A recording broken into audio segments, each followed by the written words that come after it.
কাজের খোঁজে ভিন রাজ্যে গিয়ে মারা গেলেন বালুরঘাটের এক শ্রমিক। খিদিরপুর বৈদ্যনাথ পাড়ার বাসিন্দা মনোরঞ্জন কবিরাজ বন্ধু বান্ধবদের সঙ্গে শ্রমিকের কাজ করতে বেঙ্গালুরু গিয়েছিল। সেখানে বৃহস্পতিবার তিনি মারা যান।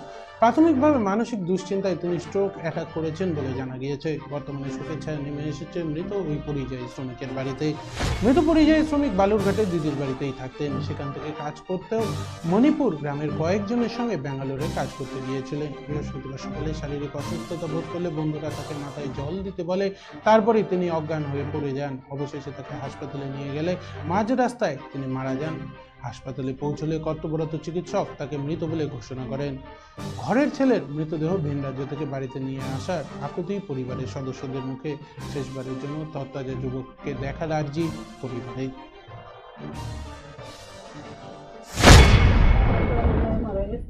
কোথায়? ব্যাঙ্গালোর কেন? কাজে গেছিল। কি কাজে গিয়েছিল?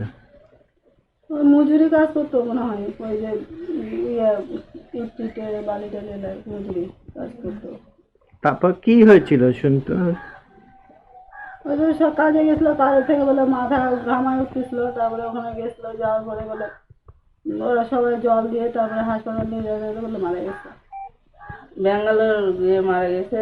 মাথা মানে কাজ করতে করতে মাথা ঘুরে উঠছে। তখন বন্ধু বান্ধবরা বলছে যে যাও হলো গিয়ে হলো মাথার জল দাও। তখন ওই জল দিতে গেছে, ওখানে মাথা ঘুরে পড়ে গেছে। তখন বন্ধুরা সবাই মিলে হাসপাতালে নিয়ে যেতে মারা গেছে।